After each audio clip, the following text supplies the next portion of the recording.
हर जाति, हर बिरादरी के लोग, हर वर्ग के लोग बिना बटे बीजेपी को बहुत आगे बढ़ा दिया है और दूसरा फेज भी बढ़ रहा है। तो कम से कम उत्तर प्रदेश की जातियां गिनती हो जाएं और हर जाति को ये पता लग जाए कि वो आबादी में कितने हैं।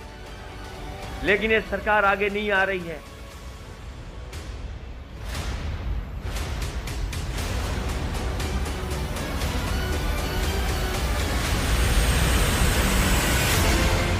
गौर परिवारवादी लोगों का चारों खाने पर चित्त कर दिया है भाइयों। जब समाजवादी पार्टी ने कहा कि हम जाति जनगणना करना चाहते हैं, बीजेपी के लोग पीछे हट गए, जाति जनगणना नहीं करना चाहते।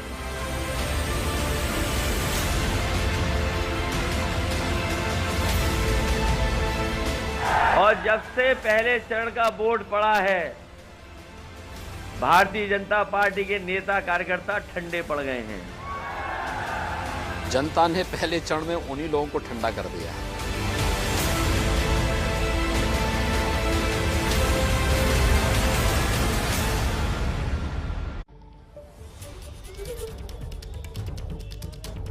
नमस्कार, कौन बनेगा मुख्यमंत्री के साथ हाजिर हूं मैं रुबाना इसार खान। गन्ना, जिन्ना और अब जाति की गणना। जी, उत्तर प्रदेश की चुनावी रेल जाति के जंक्शन पर पहुंच चुकी है और कौन बनेगा मुख्यमंत्री के साथ मैं पहुंच गई हूं उत्तर प्रदेश के फतेहपुर सीट, जहां पर चौथे चरण में 23 फरवरी को मतदान होगा। यहां 6 विधानसभा सीटें हैं और 2017 की अगर बात की जाए तो इन 6 की 6 सीटों पर बीजेपी गठबंधन को जीत मिली थी। इस बार चुनाव में फतेहपुर में चर्चा इस बात को लेकर की जाएगी कि हार जीत का समीकरण क्या जात पात से तय होगा या फिर रोजी रोटी विकास से हार जीत इस बार के चुनाव में तय होगी। चर्चा शुरू करें उससे पहले इस वक्त की बड़ी खबर, ब्रेकिंग न्यूज। दूसरे दौर का दंगल उत्तर प्रदेश में पूरा हो चुका है। जो आंकड़ा है अभी तक का वो जल्दी से आपको बता देते हैं। उत्तर प्रदेश में अभी तक जो 9 जिलों में 55 सीटों पर वोटिंग हुई है उसका प्रतिशत सामने आ गया है और करीब 65% मतदान उत्तर प्रदेश में अभी तक हुआ है। आप जानते हैं कि सिर्फ उत्तर प्रदेश में दूसरे दौर का दंगल ही नहीं बल्कि आज उत्तराखंड के लिए भी वोट पड़े हैं। 5 बजे तक करीब 60% वोटिंग हुआ है और साथ ही गोवा में शाम 5 बजे तक 75% से ज्यादा मतदान। मैं करेक्शन यहां पर करना चाहूंगी, उत्तर प्रदेश में शाम 5 बजे तक जो मतदान का प्रतिशत है वो 60.4% है। उत्तर प्रदेश में शाम 5 बजे तक 60.4% मतदान हुआ है। जल्दी से रुक कर लेते हैं, हमारे साथ हमारे संवाददाताओं की टीम मौजूद है। सबसे पहले आपको बरेली लेकर चलते हैं रणवीर के पास और रणवीर से जानते हैं। रणवीर, बरेली के बाजार में झुमका गिरा लेकिन आज वोट किस अंदाज में डला, जरा जल्दी से ये बता दीजिए दर्शकों को। देखिए, यहाँ पर वोटिंग का जो ट्रेंड था वहाँ सुबह से ही लोग 6 बजे से ही बूथ पर आने शुरू हो गए थे और दिन चढ़ते चूँकि मौसम अच्छा था, धूप बढ़िया थी, इस वजह से बहुत ज़्यादा अच्छी वोटिंग हुई थी। लेकिन ये शाम होते होते, दिन ढलते ढलते ये वोटिंग परसेंटेज घट गया। इसी वजह से जो बरेली का वोटिंग परसेंटेज है वो 58% पे आके रुका है फिलहाल और उसमें 1-8% आगे पीछे अभी आगे हो सकता है, यानी 60 से नीचे रहने की संभावना है। तो 58% बरेली में वोटिंग हुई है। वहीं बगल के शाहजहांपुर में सिर्फ 55% रामपुर लेकर चलेंगे दर्शकों को। रामपुर से प्रशांत हमारे साथ मौजूद हैं। प्रशांत से जरा जानते हैं कि रामपुर जहां पर मुद्दे से लेकर चेहरा तक इन चुनाव में सिर्फ और सिर्फ आजम खान बने हुए थे, ऐसे में रामपुर में किस तरीके का मतदान हुआ है, अपडेट प्रशांत।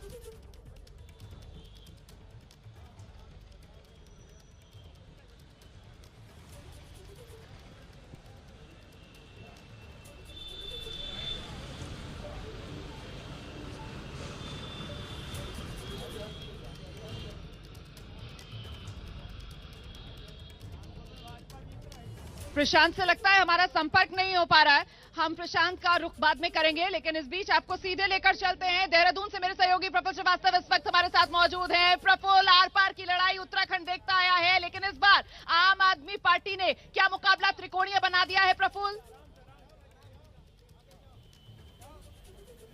देखिए यहाँ पर कई जगहों पर कई अलग अलग विधानसभा में मुकाबला त्रिकोणीय भी था और कई जगहों पर कुछ जो इंडिपेंडेंट हैं उन्होंने भी मामला का यहाँ पर जो है फाइट वर्क दिलचस्प कर दी है। लेकिन आपको बता दूं कि 5 बजे तक 59.37% मतदान हुआ है, जबकि पिछला जो चुनाव था 2017 में तब 65.60 हुआ था और उम्मीद ये की जा रही है कि इस बार उस आंकड़े को पार कर देगी। और सबसे ज्यादा मतदान की अगर हम बात करें तो हरिद्वार में सबसे ज्यादा मतदान हुआ है शाम 5 बजे तक 67.58%। उसके बाद उत्तरकाशी और उधम सिंह नगर में बहुत ज्यादा बिल्कुल, तो उत्तराखंड के लोगों में उत्साह देखा गया है इस बार मतदान के लिए। और आइए अब आपको गोवा लेकर चलते हैं। 40 सीटें गोवा की, वहां पर भी आज मतदान का दिन। रौनक कुकड़े इस वक्त हमारे साथ मौजूद है। और रौनक, आप लगातार करीब से गोवा के चुनाव पर नजर बनाए रखे हुए हैं। गोवा में आज मतदान के दिन किस तरीके के मुद्दे छाए रहे रौनक?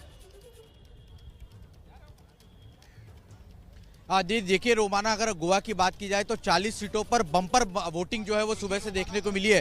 5 बजे तक जो इलेक्शन कमीशन की तरफ से डेटा दिया गया है उसके मुताबिक 75% से ज्यादा वोटिंग 5 बजे तक हुई है और अगले 1 घंटे में भी ये आंकड़ा जो है 80-82% के पार जाने की उम्मीद जताई जा रही है। लेकिन सबसे बड़ी बात, सबसे ज्यादा मतदान जहां पे हुआ है वो मुख्यमंत्री प्रमोद सावंत की जो कॉन्स्टिट्यूंसी है साकली, वहां पर 88% मतदान 5 बजे तक हो गया है। तो जबरदस्त तरीके से लोग जो है घर से बाहर निकल कर वोटिंग में उतरे हैं और इस महापर्व का जो आनंद है वो उठाते हुए दिख रहे हैं। लेकिन सबसे बड़ी जो आपने बात कही रोमाना की, बड़े मुद्दे क्या थे, तो बड़े मुद्दे स्थानिक मुद्दे जो यहाँ पर ये जो वोटर्स के अंदर उत्साह देखने के लिए मिला है, आखिरकार इसका नतीजा क्या होगा? 10 मार्च सबसे तेज नतीजे जरूर देखिएगा अपने पसंदीदा चैनल एबीपी न्यूज पर, क्योंकि इलेक्शन मतलब एबीपी न्यूज। और अब कौन बनेगा मुख्यमंत्री? फतेहपुर से एक बार जोरदार तालियां फतेहपुर के लोगों के लिए। नेता मंच पर मौजूद है, नेता मंच पर मौजूद है। आपका परिचय कराते हैं हम। धनंजय द्विवेदी बीजेपी की तरफ से हमारे साथ मौजूद हैं। जालिम सिंह समाजवादी पार्टी की तरफ से हमारे साथ मौजूद हैं। हमारे साथ शिवकांत तिवारी जी कांग्रेस की तरफ से मौजूद हैं। और साथ ही मंच पर अयूब अहमद जो फतेहपुर सदर सीट से बीएसपी के उम्मीदवार हैं। एक बार जोरदार तालियां सभी मेहमानों के लिए। आज अखिलेश यादव समाजवादी पार्टी के अध्यक्ष, उनकी तरफ से द्विवेदी जी कहा गया है कि वो सत्ता में आएंगे तो फिर जातिगत जनगणना करवाएंगे। बीजेपी चूक गई क्या इस मुद्दे पर? नहीं, भारतीय जनता पार्टी नहीं चूकी है। भारतीय जनता वो सारे काम करेगी जो इस देश के लिए, इस प्रदेश के लिए और आम जनता के लिए जरूरी है। तो जनगणना जरूरी नहीं है? जाति जनगणना जरूरी नहीं है? नहीं, हमें नहीं लगता कि जातियों के आधार पर इस चुनाव में जातियों के आधार से जो समाज को बांटने वाली पार्टियां हैं वो खत्म होंगी। इसलिए हम जाति आधारित जनगणना के मतलब समाजवादी पार्टी जातियों के आधार पर वोटर को बांट रही है? नहीं, जातियों को जातीय जनगणना जातियों को हक देने के लिए, उनका बराबरी का हक देने के लिए समाजवादी पार्टी जातीय जनगणना कराएगी। आप लोग हक नहीं देना चाहते हो जातियों? सबका साथ सबका विकास के मूल मंत्र के साथ किसी के साथ कोई भेदभाव नहीं, किसी के साथ कोई तुष्टीकरण नहीं। फिर जाति की जनगणना क्यों नहीं? कांग्रेस का क्या रुख है? जाति जनगणना होनी चाहिए, नहीं होनी चाहिए? बीजेपी करा रही है, सही करा रही है, नहीं करा रही है? देखिए, जाति जनगणना जरूरी है और ये इसलिए जरूरी है क्योंकि आज समाज का कई वर्ग जिस तरह से उनको कहीं ना कहीं, बीजेपी तो कह रही है ये वोटर को बांटने के लिए। नहीं, कोई बांटने को नहीं है। ये बहुत पहले से भी मांग होती है और काफी दिन भी हो गए हैं। और ये जाति जनगणना होने से बेहतर ये होगा कि जो लोगों को उनको अधिकार नहीं मिल पा रहे हैं वो अधिकार मिल पाएंगे।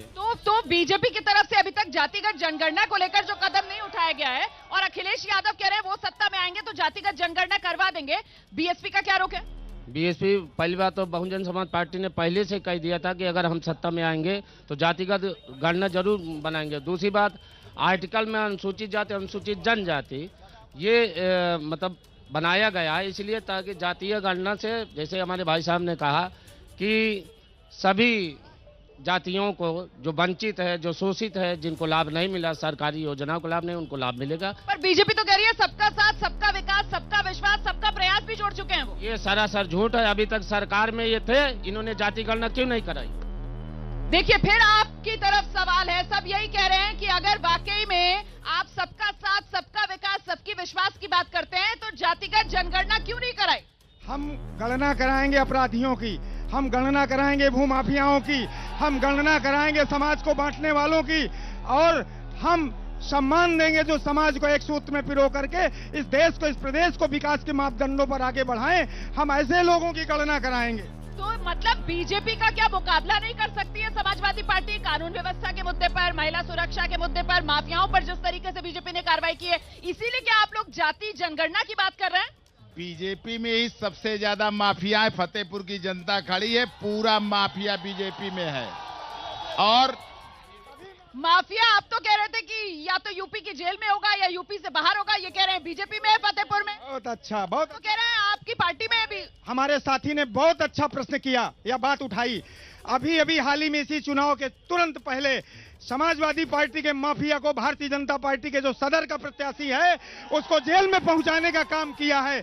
और आपके माफियाओं को जेल में पहुंचाने का काम बताया। ऐसा है ना, कितनी जमीनें इन लोगों ने कब्जा की हैं। बकरी बाजार में लड़ रहे थे, इनके विधायक और मंत्री बकरी बाजार में लड़ रहे थे जमीनों पे कब्जा करने के लिए। ये स्वयं में इनके विधायक, एमपी सारे माफिया हैं। समाजवादी पार्टी का आदमी शोषित, वंचित और गरीब तबकों की बात करने वाली समाजवादी पार्टी है। जितने भी माफिया, गुंडे, लफंगे, ठीक है, मुझे लगता है जरा सा फतेहपुर की जनता के बीच में चलेंगे। कानून व्यवस्था को लेकर कुछ कहना है आपको? सवाल है कोई? बिल्कुल बिल्कुल, फतेहपुर का चुनाव यहाँ के विकास पर हो रहा है और भारतीय जनता। कानून व्यवस्था कैसी है यहाँ? कानून व्यवस्था बहुत सही है। आप कानून व्यवस्था बिल्कुल बेकार उत्तर प्रदेश की। ये जो बाबा जी बैठे हैं। ठीक है, अब आ रही हूँ। मैडम जी, मेरा नाम जनार्दन द्विवेदी है। मैं योगी जी को सुझाव देना चाहता हूँ कि अगर आपको दोबारा मुख्यमंत्री बनना है तो कर्मचारियों की पुरानी कानून व्यवस्था के मुद्दे पर कौन बोलेगा? कानून व्यवस्था बहुत मजबूत हुई है यहाँ की। कानून व्यवस्था पूरी तरह चरमराई हुई है। यहाँ पे 4 साल तक कुछ भी काम नहीं हुआ। जब 1 साल पहले आया तब यहाँ पे हाजिर को अंदर किया जा रहा है, बाकी पूरी तरीके से वोट बैंक के लिए कानून व्यवस्था बहुत अच्छी हो चुकी है। इस समय तक समाजवादी पार्टी के सरकार में माताएं बहनें इस समय निकल नहीं सकती थी। महिलाएं, हाँ क्या बिल्कुल सुरक्षित है यहाँ पर। माताएं बहनें हर टाइम में 24 घंटे किसी भी टाइम में यहाँ पर निकल सकती हैं। माताओं बहनों ने, हमारी भारतीय जनता पार्टी ने माताओं बहनों के सम्मान में जगह जगह एंटी रोमियो स्क्वाड। हाँ, अभी इन्हें बीजेपी सरकार का विज्ञापन आता है और उसी के नीचे बहू बेटियों के लिए उसी दिन विज्ञापन नीचे आ जाता है कि हाँ बहू बेटियों के साथ बलात्कार हो गया। ऊपर आता है कि ऐसा कुछ नहीं होता। तो जनता बटी हुई लग रही है मुझे। मेरा सवाल है, जैसे कि हमारे जनप्रतिनिधियों ने कहा कि हम जातीय जनगणना कराएंगे, मेरा सवाल है क्या भारतीय सेना में ये हिम्मत करेंगे कि सेना की जातीय गणना करा पाए वो? अखिलेश यादव से आप समाजवादी पार्टी से सवाल कर रहे हैं, ठीक है। मुझे लगता है पहले कानून व्यवस्था पर जरा चर्चा कर लेते हैं। कानून व्यवस्था, मैडम जी, जैसा कि आपने कहा कि भारतीय जनता पार्टी में अगर कानून व्यवस्था की बात करें तो लखीमपुर के किसानों को कितने तरीके से केंद्रीय राज्य मंत्री के जो अजय मिश्रा टेनी के बेटे ने गाड़ियां चढ़ाकर आज तक उन मंत्रियों के खिलाफ इस भारतीय जनता पार्टी ने कार्रवाई क्यों नहीं? ठीक है, कानून व्यवस्था को लेकर जब आप पीठ थपथपा रहे हैं अपनी, तो वहां से वो कह रहे हैं कि लखीमपुर भूल गए क्या? ना हम मुजफ्फरनगर भूले हैं और न हम अयोध्या में नरसंहार भूले हैं। हम कुछ भी भूलने वाले नहीं। इस चुनाव में ब्याज सहित उसका हिसाब चुकाएंगे।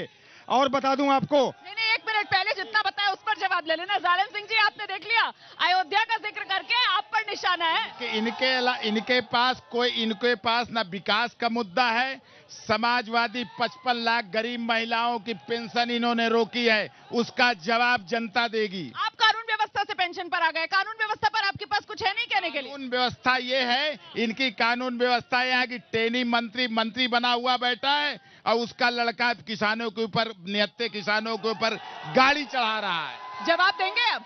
जिनको ये माननीय नेताजी कहते हैं, उन्होंने कहा लड़के हैं, गलतियां हो जाती हैं। तब इनकी कहां चली गई थी लड़कियों को लेकर के? तो जो ये करेंगे वही आप भी करेंगे? नहीं, कतई हमें नहीं करेंगे।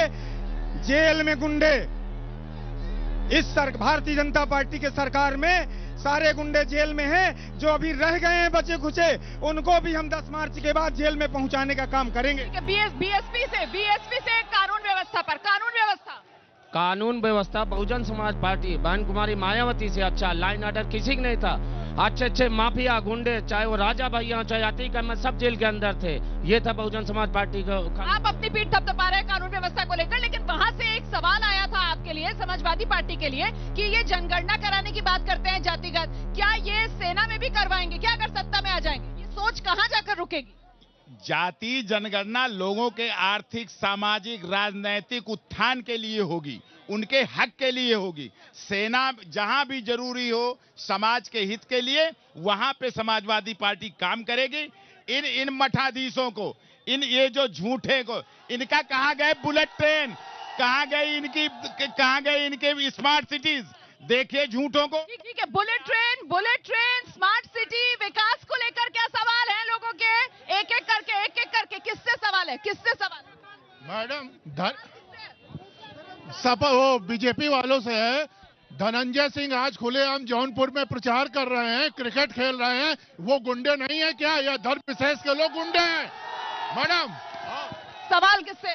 सबसे बड़ा हिंदू मुस्लिम चेहरा है यहाँ पे। सबसे बड़ी दिक्कत ये है कि यहाँ पे हिजाब के नाम पे बहुत बड़ी रंजिश हो रही है। उसके बाद हमें बीजेपी पार्टी से ये लेना कि हिंदू मुस्लिम करके ही ये चुनाव जीतेंगे या फिर इसके अलावा इनके पास विकास का भी कोई मुद्दा है। अच्छा ठीक है। देखिए मैं बात करने गई थी विकास की, लेकिन द्विवेदी जी आपके लिए सवाल आ गए नीचे से। आपने सब सवाल सुन ही लिए। हिजाब को लेकर सवाल आ रहा है वहां से। देखिए, जो हमारे शैक्षणिक संस्थान हैं, ये किसी मजहबी राजनीति के अखाड़ा हम नहीं बनाने। विद्यालय में जो एक ड्रेस कोड होता है, उससे समानता, समरसता का भाव पैदा होता है। इसलिए हम किसी भी एक ड्रेस कोड, मजहबी ड्रेस कोड के खिलाफ हैं। जो विद्यालय का ड्रेस कोड होगा वही हमारा ड्रेस कोड होगा। दूसरा बता दूं, नहीं, एक मिनट। लेकिन मैं फिर से जरा बात करूंगी और मैं बात जाति की करूंगी, क्योंकि कहीं ना कहीं अखिलेश यादव ने जिस तरीके से जाति को लेकर एक बयान दिया है कि अब उत्तर प्रदेश में आगे की लड़ाई जाति पर आई। बस इनकी बात न सुनिए, न इनकी बात का समाजवादी पार्टी कोई प्रतिक्रिया। ये कम आप लोग भाईचारे की बात करते हैं। 85-15 आप भी तो समाज को बांटने की बात कर रहे हैं। 85-15 आप भी तो बांटने की बात कर रहे हैं। हम बांटने की बात नहीं कर रहे हैं। हम समाज में भाईचारा के आधार पर चुनाव लड़ना चाहते हैं। हम समाज में तो फिर 85-15 का बंटवारा क्यों? कोई बंटवारा नहीं 85-15 का। अगर 85% को उनको हक नहीं मिला सामाजिक, आर्थिक, राजनीतिक, तो समाजवादी पार्टी उनको उनका हक दिलाने का काम करेगी। तो ये आपका मेरे पास जवाब। मोदी जी और योगी जी ने शौचालय बनाए क्या जाति देखकर? आवास बनाए क्या जाति देखकर? हाईवे बनाए क्या जाति देखकर? यूनिवर्सिटी बनाई क्या जाति देखकर? मेडिकल कॉलेज बनाए क्या जाति देखकर? हम सबका साथ, सबका, एक लाइन में बात, सबका साथ सबका विकास। हमारे लिए जो भारत माता को माता कहेंगे वो हमारे भाई हैं। जिनको भारत माता से प्रेम नहीं है वो चले जाएं, अपना ठिकाना खोज लें। उनको खुले मंच से कहां भेज रहे हैं? वो अपने आप सुधर के हम में समाहित हो रहे हैं, सब आ रहे हैं, सब दल खत्म हो रहे हैं, सुधर के आ रहे हैं। तो कहीं जा नहीं रहा है ना कोई, सब यहीं पर आ रहे हैं। कुछ और सवाल फतेहपुर की जनता से सवाल, जल्दी से। आपका सवाल किससे? मेरा सवाल भारतीय जनता पार्टी से है कि 50 साल के कर्मचारियों को रिटायर कर दिया जा रहा है। किस तरीके की रोजगार की बात कर रहे हैं? और युवाओं के रोजगार को लेकर मलवा में फैक्ट्रियां चल रही थी, उनको क्यों बंद कर दिया गया? ठीक है, मैं बाद में और सवाल लूंगी, इसका जवाब आप दे दीजिए। ये बड़ा आरोप लगा रहे हैं, कह रहे हैं 50 साल में रिटायर किया जा रहा है और युवाओं के रोजगार का मुद्दा भी है। कहीं ऐसा नहीं है। सरकार के कुछ नीतिगत मामले होते हैं और वो समय समय पर लिए जाते हैं। कर्मचारियों को लेकर के विभिन्न तरीके के कर्मचारियों का मानदेय बढ़ाया गया, शिक्षा मित्र, पंचायत मित्र, गांव में रोजगार सहायक और बहुत सारी नियुक्तियां हुई। इसके अलावा रही बात फैक्ट्रियों की, तो फैक्ट्रियों में पहले खेल होता था, सब्सिडी लेकर के बंद कर देते थे। ये कांग्रेस के जमाने की है। भारतीय जनता पार्टी की सरकार के जमाने में बहुत से पब्लिक पार्टनरशिप और प्राइवेट कंपनियों। तो फतेहपुर में कितनी फैक्ट्री आ गई जो गिना रहे हैं? एक भी फैक्ट्री नहीं आई, एक भी काम इन्होंने नहीं किया है। पूरे देश अगर इन्होंने कुछ किया है तो इनके नेता आदरणीय मोदी जी, आदरणीय योगी जी उन फैक्ट्रियों का नाम लेके वोट क्यों नहीं मांगते? वो कह रहे हैं कुछ किया ही नहीं। गिनाइए ना, फैक्ट्रियों के नाम गिनाइए। कौन सा नाम? फैक्ट्री का नाम क्या है? मोदी सरकार ने मुद्रा बैंक के माध्यम से लघु एवं कुटीर उद्योगों को बढ़ावा दिया। उत्तर प्रदेश स्तर में सैमसंग कंपनी, पहले उसको जगह नहीं मिल रही थी। भाजपा की सरकार आने के बाद सैमसंग कंपनी आज जो मोबाइल हाथ में है वो मेड इन इंडिया हो गया है। ऐसा नहीं है। हमारी सरकार युवाओं को रोजगार और आगे लोगों को कुटीर उद्योग, लघु उद्योगों के माध्यम से रोजगार के अवसर दे रही है। ठीक है द्विवेदी जी, मैं नीचे चलती हूँ। कुछ महिलाएं भी यहाँ पर आ गई हैं। सवाल है आप लोगों का, किससे सवाल है? हमारा यह सवाल है कि जैसे कहते हैं कि विकास, सबका साथ, ना तो कोई विकास होता। विकास की बात करते हैं, जैसे कहते हैं भ्रष्टाचार मिटाएगा, तो कोई भ्रष्टाचार, जो कोई सत्य के साथ आवाज उठाता। शिकायत क्या है, क्या नहीं हुआ? मैंने सही के लिए आवाज उठाया, मेरे खिलाफ मुकदमा लिख गया। जिसमें आपका क्या सवाल है? नहीं बोलने का हमको चांस दो। सदर हॉस्पिटल में जाते हैं तो यहाँ से डॉक्टर सीधा कानपुर रिफर कर देते हैं। मैंने कहा बेड सीट मांगने के लिए, मैं एक महिला मर गई। उस वैक्सीन तो लगी ना सबको? जी जी जी जी वैक्सीन। लेकिन स्वास्थ्य सेवाओं को लेकर यहाँ पर सवाल है। कह रही है स्वास्थ्य सेवाओं की बड़ी दिक्कत है, कानपुर रेफर कर देते हैं। कोरोना जैसी महामारी के बाद सारी घटनाओं पर कंट्रोल लगाया गया। मेडिकल कॉलेज में पहले एडमिशन शुरू हो गए हैं। कोरोना का जो दूसरी लहर थी, कैसा रहा? उसमें मैनेजमेंट बढ़िया था सरकार का या कमी रह गई? पूरा मैनेजमेंट अच्छा था। एक भी यहाँ पर जांच केंद्र नहीं था। आज पीएससी सीएससी में हमारे जांच केंद्र तुरंत जांचें होती हैं और अस्पताल, सदर अस्पताल को उच्चीकृत किया गया है। जो क्रिटिकल केस हैं, स्वाभाविक है 40-45 मिनट में कानपुर और इलाहाबाद, 1.5 घंटे में लखनऊ, वैसे मामलों के लिए। सर आज ही हम कानपुर से आए हैं फतेहपुर, 40-45 मिनट तो नहीं लगता सर। 2.25 घंटा लग गया सर, 2.25 घंटा। मैं बता रहा हूँ, हाईवे आपने देखा होगा, हाईवे बन रहा है क्योंकि कुछ अच्छा पाने के लिए कहीं न कहीं हमें परेशानी उठानी पड़ती है। जैसे हाईवे पूरा कंप्लीट होगा 45 मिनट में गारंटी है पहुंच जाएंगे। तो जब हाईवे कंप्लीट होगा तब 45 मिनट में पहुंचेंगे। थैंक यू द्विवेदी जी, मेरी बात को सही बताने के लिए। जी पहले तो मुझको इनसे सवाल पूछना चाहिए। इनको अपना बखान, इन्होंने कुछ नहीं किया है। वो कह रहे कोरोना काल में हमने पूरा संभाल लिया स्थिति को। सारी की सारी स्वास्थ्य सेवाएं ध्वस्त पड़ी थी कोरोना काल में। लाशें गंगा में तैर रही थी। यहाँ फतेहपुर में ऐसा हो रहा था? हाँ, लाशें गंगा में तैर रही थी। इन्होंने कुछ नहीं किया। आदमी जिए तो अपने भाग से, मरे तो अपने भाग से। इन्होंने कुछ नहीं किया। आपने लोगों को जीने मरने के लिए अपने भाग्य पर छोड़ दिया, समाजवादी पार्टी कह रही है। आप यहाँ श्रेय ले रहे हो कि हमने बड़ा अच्छा मैनेज किया कोरोना काल में। मैम कहीं ऐसा नहीं है। समाजवादी पार्टी एकदम खोखली हो चुकी है। उसके पास कोई कुछ कहने के लिए तो फर्जी आरोप, झूठे मनगढ़ंत आरोप लगाने की उसकी आदत हो गई है। क्योंकि जो एक उदाहरण, जो अपने बाप का नहीं हुआ किसका होगा, ऐसे उनके नेताजी हैं माननीय मुलायम सिंह जी, माननीय शिवपाल सिंह जी का किस तरीके करने के बाद ये निजी हमले मेरे ख्याल से बचना चाहिए करने के लिए। निजी हमला आप कर रहे हैं, मुझे जवाब लेना पड़ेगा। इन्होंने जो कहा समाजवादी पार्टी के बारे में, मैं आपके राष्ट्रीय चैनल में घोषणा करता हूं, फतेहपुर की 6 की 6 सीट समाजवादी पार्टी जीतने जा रही है। 6 की 6 सीट समाजवादी पार्टी जीत रही है। आप क्या कर रहे हैं? आपका भी सुपड़ा साफ हो रहा है। वो कह रहे हैं 6 की 6 सीट समाजवादी पार्टी जीत रही है। 6 की 6 समाजवादी पार्टी इतिहास रहा, कभी नहीं जीती है। बहुजन समाज पार्टी 5 विधायक, 2 सांसद यहाँ जिताने काम किया। दूसरी बात, अभी माननीय धनंजय द्विवेदी ने कहा कि हमने विकास किया। आज ही यहाँ के विधायक, खागा के विधायक श्रीमती कृष्णा पासवान को खागा में उनको जिंदाबाद मुर्दाबाद के नारे लगवा कर नाराजगी। आप कह रहे हैं लोगों की नाराजगी। वो कह रहे हैं 6 की 6 सीट समाजवादी पार्टी जीतेगी। आप क्या कर रहे हैं? कांग्रेस क्या कर रही है? बेगानी शादी में अब्दुल्ला दीवाना, कांग्रेस का यही हाल है। मैं बता रहा हूँ, जैसा कि मैं बता रहा हूँ कि अगर आप ये समाजवादी अगर ये कह रहे हैं कि 6 की 6 सीट है, इनसे पूछिएगा कि 32 सालों से ये बसपा, ये सपा लोगों को सिर्फ ठगने का काम किया है। अगर कांग्रेस पार्टी ने, आदरणीय प्रियंका गांधी जी ने कहा है कि उत्तर प्रदेश में अगर कांग्रेस सरकार बनती है तो किसानों का कर्जा माफ किया। ठीक है, वो घोषणा पत्र हम सब दिखा रहे। सवाल किससे 3000 करोड़ रुपया बिनकी विधानसभा के जो करण सिंह पटेल विधायक थे, उन्होंने बड़ा पोस्टर लगाया कि हमने विधानसभा में 3000 करोड़ कम लगाया। कहाँ लगाया, ये बता दिया जाए। इन्होंने योजना चलाई युवाओं के लिए। कौन सी योजना? प्रधानमंत्री स्वरोजगार योजना, प्रधानमंत्री युवा योजना। मैडम, इन लोगों ने, या इतने कुत्ते लोग हैं। अरे भाषा थोड़ा संभाल कर, संयम के साथ अपनी बात रखिए, थोड़ा संयम के साथ। ये फतेहपुर लोगों की बातें हैं जो जा रही हैं। अच्छा देखिए, एक यंग लड़की हमारे साथ मौजूद है। आपका क्या सवाल है? एजुकेशन सिस्टम कैसे कर रहे हैं, क्या कर रहे हैं एजुकेशन सिस्टम की? आपने बहुत बोला है, मैं आगे बढ़ रही हूँ। कुछ और सवाल लेंगे। यहाँ पर मुझे बताइए, समाजवादी पार्टी की तरफ पर आरोप ये लगाया जा रहा है बीजेपी की तरफ से कि साहब समाजवादी पार्टी घोर परिवारवादी समाजवादी पार्टी 2014, 2017, 2019 यूपी की जनता ने नकार दिया आप लोगों को। ये इनको हमारे परिवार से क्या लेना देना? हमारे परिवार का बच्चा बच्चा पूरा हिंदुस्तान हमारा परिवार है। हम भाईचारा की बात करते हैं। परिवार में जो काम करेगा, जनता के लिए संघर्ष करेगा, वो आगे बढ़ेगा। आप परिवारवाद को लेकर हमले करते हैं, वो कह रहे हैं पूरा देश ही हमारा परिवार है। देखिए, मैं कुछ चीजें जरूरी नहीं है कि उनके हर गलत बात को लेकर के हम लोग गंभीर हों। हमें प्रदेश की चिंता है। एक चीज में मैं बात समाप्त करूंगा। दो बबुआ भी देख लिया, बुआ बबुआ भी देख लिया। वर्तमान में समाजवादी पार्टी हाफ, सपा साफ और कांग्रेस का तो कोई नाम नहीं लेने वाला। हर हर मोदी, जय जय मोदी, जमानत जब्त कराएंगे और बार बार योगी और मोदी लाएंगे।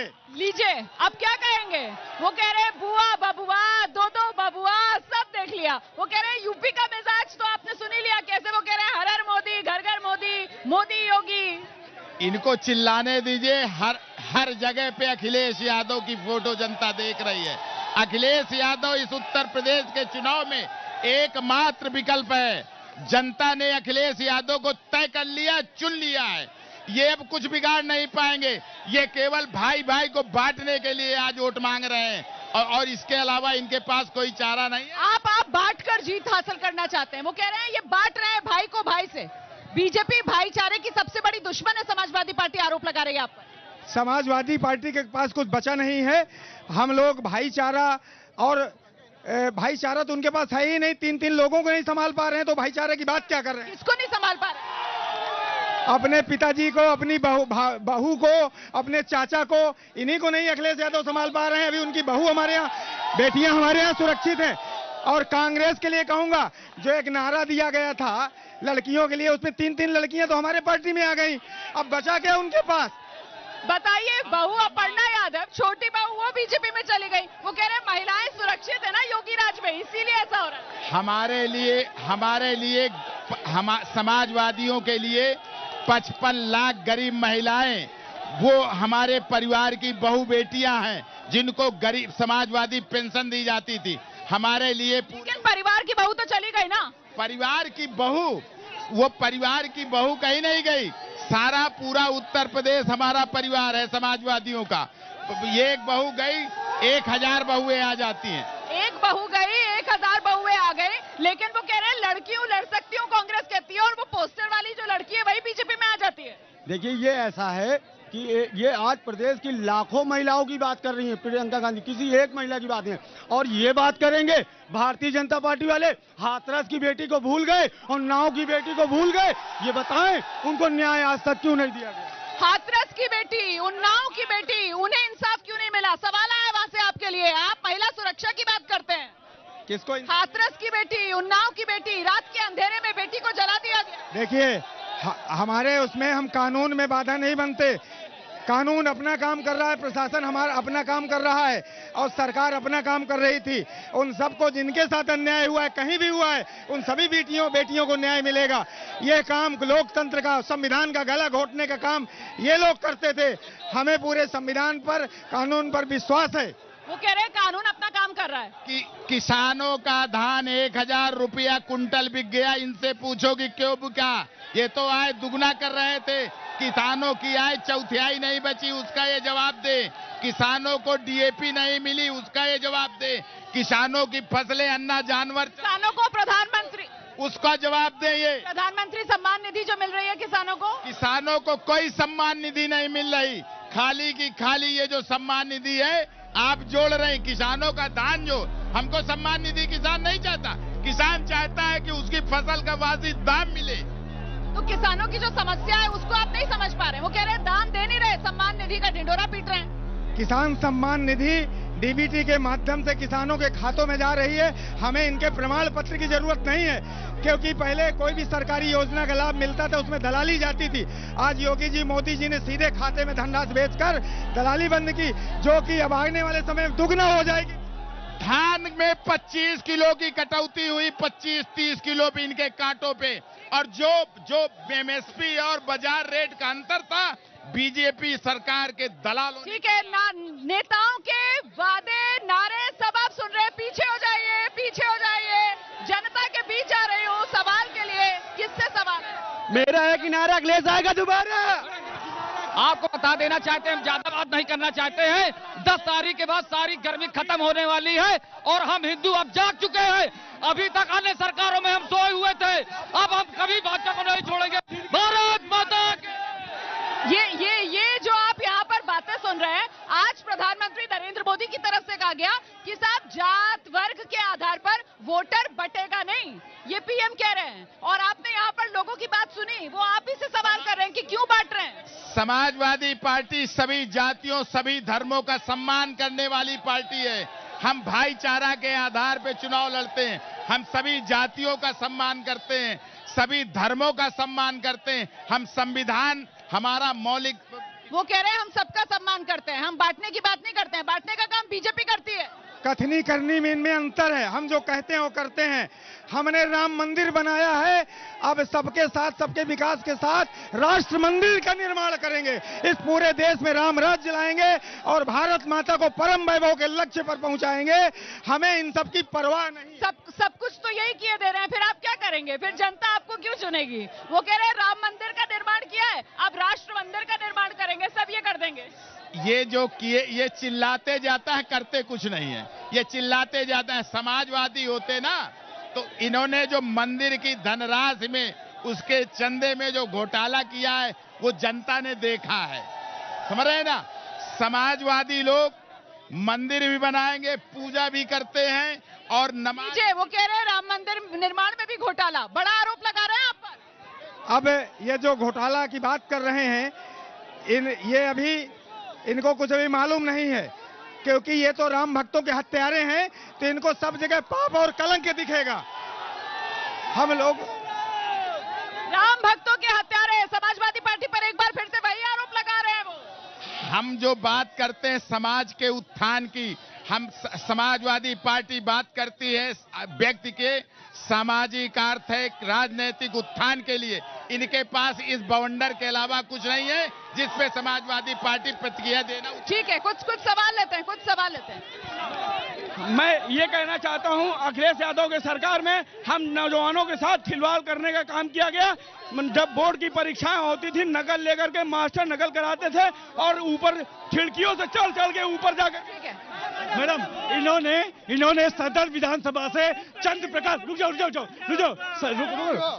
सदर विधानसभा ने इन्होंने चंद्र प्रकाश लोधी को इन्होंने प्रत्याशी बनाया। जो आदमी 5 साल नगर पालिका नहीं चला पाया, वो 5 साल विधानसभा कैसे चला सकता है?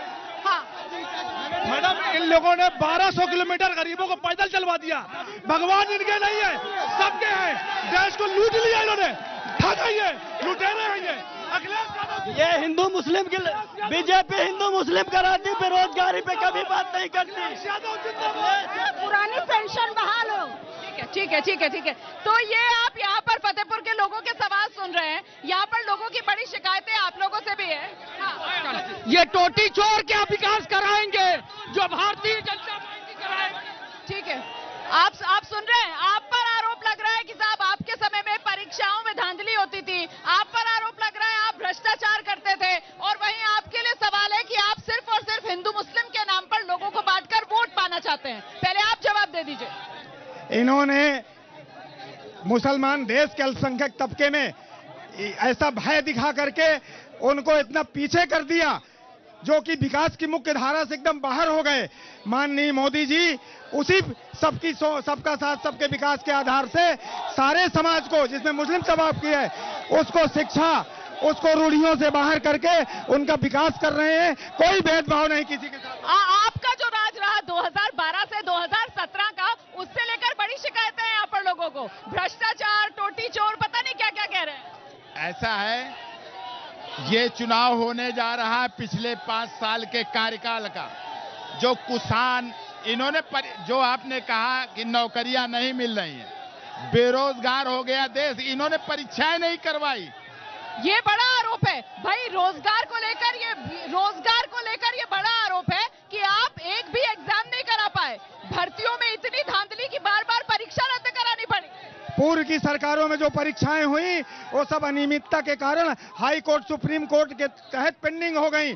हम जो भी वैकेंसी निकालते हैं उसमें नियुक्ति तक उसको ले जाते हैं, लेकिन अभी तक तो नियुक्तियां हुई नहीं ना। नहीं, हुई हैं। देखिए, नौकरी केवल सरकारी नौकरी नहीं, हम जीवन स्तर उठाने के लिए कई तरीके से रोजगार के अवसर। तो ये फतेहपुर से आप चुनावी मिजाज देख रहे थे, वोटर के मन की बात देख रहे थे, अपने नेताओं से वोटर ने सवाल किए यहाँ पर फतेहपुर की जनता के, ये सवाल लगातार जारी है। कौन बनेगा मुख्यमंत्री उत्तर प्रदेश के फतेहपुर से देख रहे हैं आप। चौथे चरण में यहाँ पर मतदान होगा। 2017 में 6 की 6 विधानसभा सीटें बीजेपी गठबंधन के खाते में गई थी। इस बार क्या होने वाला है फतेहपुर में? जी, मैं ये पूछना चाहता हूँ, अखिलेश यादव जी जो बात करते हैं, हमारे फतेहपुर में क्षत्रिय समाज की बहुलता है, कितनी सीटें दिया, वो जातिवादी मानसिकता दिखाना चाहते हैं।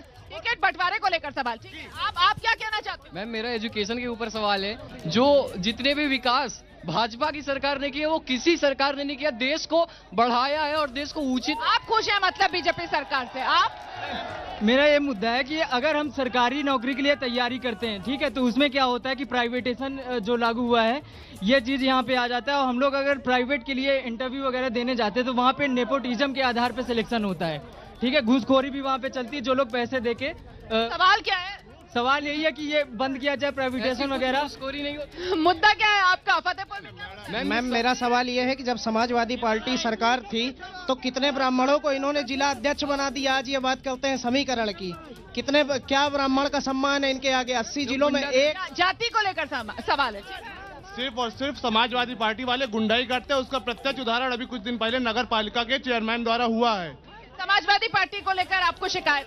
योगी जी को मैं इसलिए बनाना चाहूंगी कि आज हम यहाँ बहने जो सुरक्षित खड़े हैं इस समय पर, ये हमको सिर्फ योगी राज में ही मिल सकता है। ठीक है, आप मैडम, ये समाज में जो अन्ना जानवर छुट्टा है उसके लिए मैं सब सरकार से पूछ रहा हूँ, उसके लिए आगे क्या योजना है आप ये बताइए। छुट्टा जानवर की जो समस्या है वो ग्रामीण इलाकों में, गाँवों में किसानों के लिए बड़ी समस्या है। आपका सवाल? मैम, अच्छे दिन कब आएंगे? ये योगी जी अच्छे दिन कब लाएंगे? हमें पुराने दिन ही लौटा दीजिए, हमें नहीं चाहिए अच्छे दिन, हमें।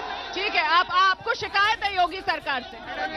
सबसे बड़ी दिक्कत बेरोजगारी पे कोई नहीं बन। आज 2019 का एग्जाम ग्रुप डी का अभी तक एग्जाम नहीं हुआ। क्यों नहीं हुआ एग्जाम? ये बेरोजगारी, छुट्टा जानवर, महंगाई, किसानों का मुद्दा, कई मुद्दे हैं यहाँ पर फतेहपुर की जनता के मन में। फिलहाल कौन बनेगा मुख्यमंत्री में फतेहपुर से? मुझे रुबाना इसार खान को इजाजत दीजिए।